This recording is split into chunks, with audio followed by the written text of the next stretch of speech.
Have you ever noticed that some people change their entire life in a year, while others stay emotionally stuck in the same place for 10? Not because they're lazy, not because they're less intelligent, but because one person realized something the other never did. And once you see it, it becomes impossible to unsee. Here it is. Most people are not living their current life. They're living a recycled version of themselves that was created years ago. And the terrifying part is they don't even know it. Think about that for a second.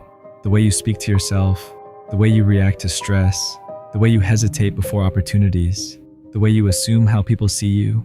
A lot of that didn't come from who you are now. It came from a version of you that was built during survival. And survival identities are not designed to create freedom. They're designed to create safety. That is why so many people keep saying they want a new life, while unconsciously protecting the exact patterns that keep them trapped in the old one. And if you stay with me until the end of this video, I'm going to show you the quiet habit that secretly keeps people emotionally attached to struggle, even when they desperately want change. Because once you recognize it in yourself, your entire future starts to shift. See, people think transformation happens when your circumstances finally improve, but that's not usually what happens. Most real transformation begins with exhaustion, the moment where you get tired of carrying an identity that no longer fits you, tired of shrinking yourself just to feel accepted, tired of constantly expecting things to fall apart the moment they start going well, tired of waking up every day with the same patterns, the same fears, the same emotional weight following you into every room you walk into. And eventually, something inside you starts asking a dangerous question. What if the problem isn't my potential, but the version of me I keep repeating? That question changes people.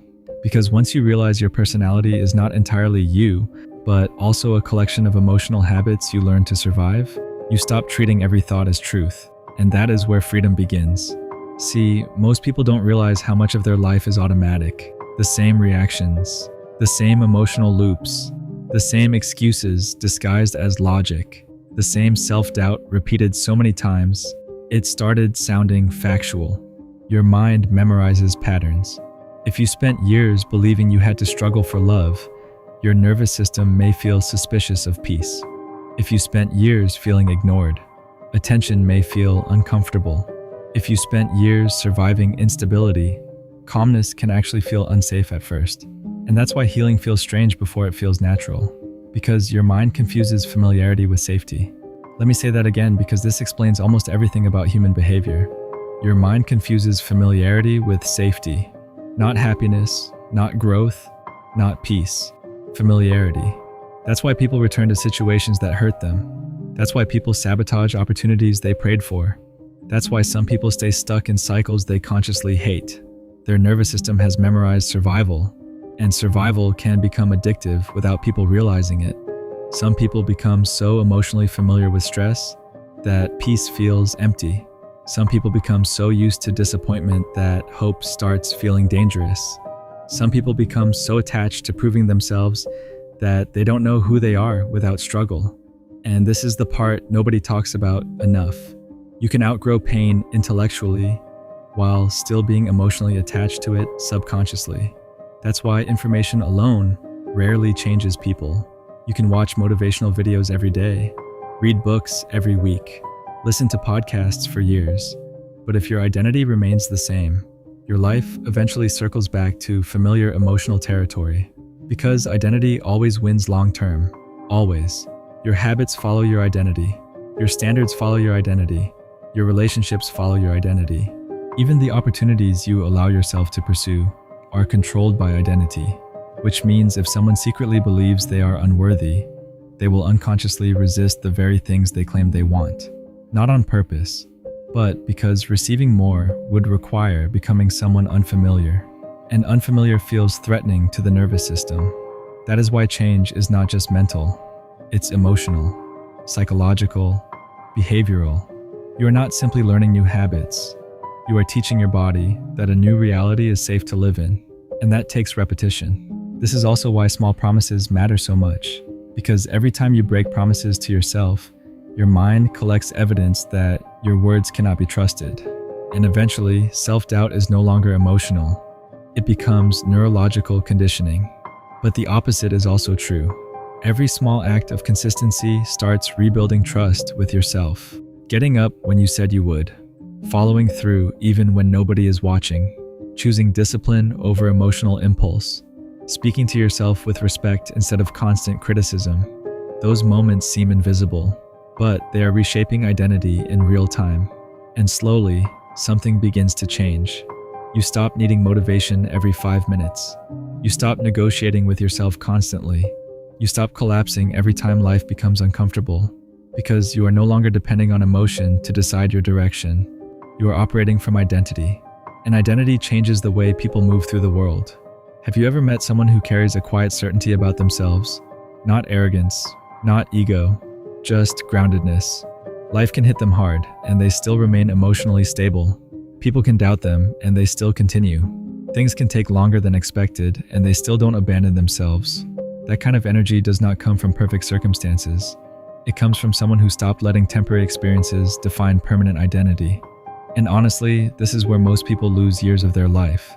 They keep asking, how do I become more confident? When the better question is, what would the confident version of me repeatedly do? Because confidence is rarely something people find. It is something people build evidence for.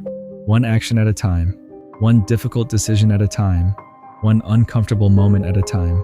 And yes, it feels unnatural in the beginning. Of course it does.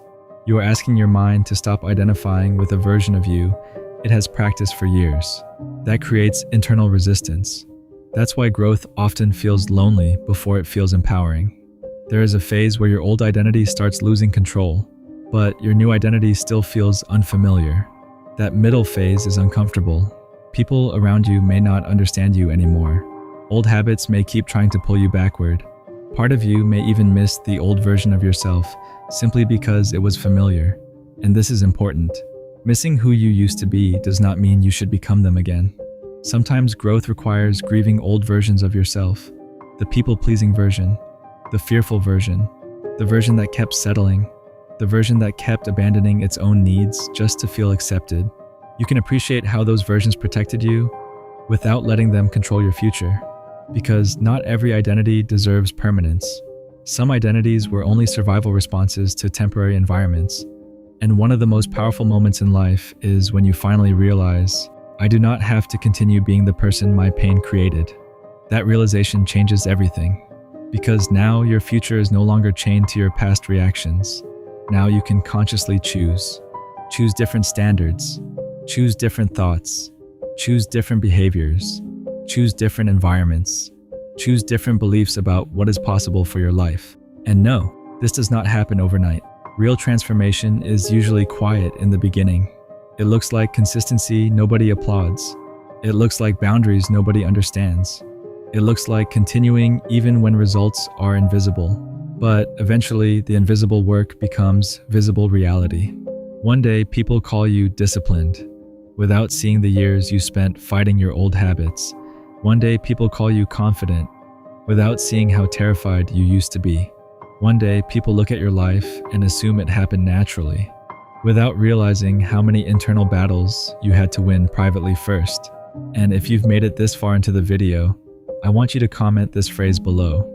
I refuse to stay the same. Because the moment you stop identifying with the version of yourself built entirely around survival, your future begins opening in ways your old identity could never imagine. And maybe that is the real purpose of growth. Not becoming someone completely different, but finally becoming someone untouched by the fear that kept limiting you for years. So let me leave you with this. Your future is not asking you to be perfect. It's asking you to stop rehearsing the same emotional identity every single day. Because eventually, repetition becomes personality, personality becomes behavior, behavior becomes destiny. And the life you experience 5 years from now will largely come from the identity you repeatedly practice today. Not the goals you occasionally write down, not the motivation you feel for 3 days and then abandon, not the version of yourself you imagine becoming someday when life settles down. The future is shaped by what you repeatedly reinforce, by the thoughts you normalize, the standards you tolerate, the habits you repeat when nobody is watching, the emotional patterns you continue feeding every single day. Because eventually, your repeated behaviors stop feeling like choices. They start feeling like who you are. And that is how identities become prisons without people realizing it. A person repeats self-doubt long enough and starts calling it realism. A person repeats fear long enough and starts calling it caution. A person repeats emotional avoidance long enough and starts calling it independence. But underneath all of that is usually the same thing. An old version of someone trying to stay emotionally safe. And maybe that version of you was necessary once. Maybe being guarded protected you. Maybe expecting disappointment helped you survive unstable seasons. Maybe staying small kept you from being judged. Maybe overthinking helped you avoid getting hurt. But survival strategies become destructive when they outlive the environment that created them. And so the real question is not, can your life change? It absolutely can. People transform their finances, their health, their relationships, their confidence, their entire direction in life. Human beings are unbelievably adaptable once they stop emotionally identifying with limitation. The real question is, are you finally ready to stop calling your survival self your permanent self? Because there is a difference between who you are and who you had to become to survive certain moments of your life. And confusing those two things keeps people trapped for years. Some people are still living as the rejected version of themselves from 10 years ago, still making decisions through the lens of old embarrassment, still expecting betrayal because of old heartbreak, still shrinking because of environments they no longer even live in anymore. Their body left the past, but their identity didn't, and that changes the way they experience everything. Because when your identity is rooted in survival, you do not approach life openly. You approach it defensively. You stop asking, what's possible for me? And start asking, how do I avoid pain? You stop expressing yourself fully. You stop trusting opportunities. You stop believing good things can last, not because those things are impossible, but because your nervous system has been trained to expect instability. And eventually, survival mode stops feeling like a temporary state. It starts feeling like your personality. That is why this moment matters so much. The moment you realize, I do not need to keep emotionally rehearsing the same identity forever. Because once that realization becomes real to you, your choices begin changing. You start noticing when your old identity is speaking, when it tells you not to try, not to trust, not to begin, not to believe too much in yourself because disappointment might follow. And instead of automatically obeying those thoughts, you pause. And that pause changes everything. Because for the first time, you begin responding consciously instead of reacting automatically. That is the beginning of transformation. Not when your whole life suddenly changes overnight, but when you stop blindly agreeing with every fear, your old identity feeds you. And slowly, your life starts moving in a different direction.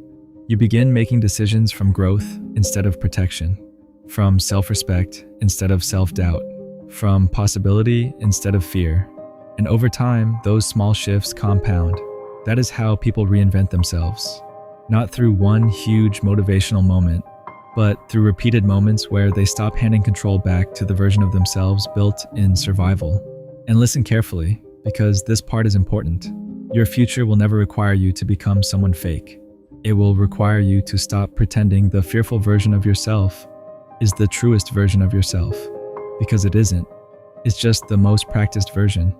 There is a difference. And the moment you realize that, the moment you stop introducing yourself to the world through old wounds, the moment you stop worshiping limitations that were created during painful seasons, the moment you stop assuming your past reactions define your future potential, everything begins to change.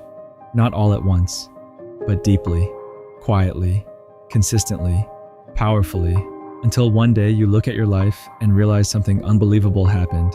You stopped surviving yourself, and finally, you started becoming yourself instead.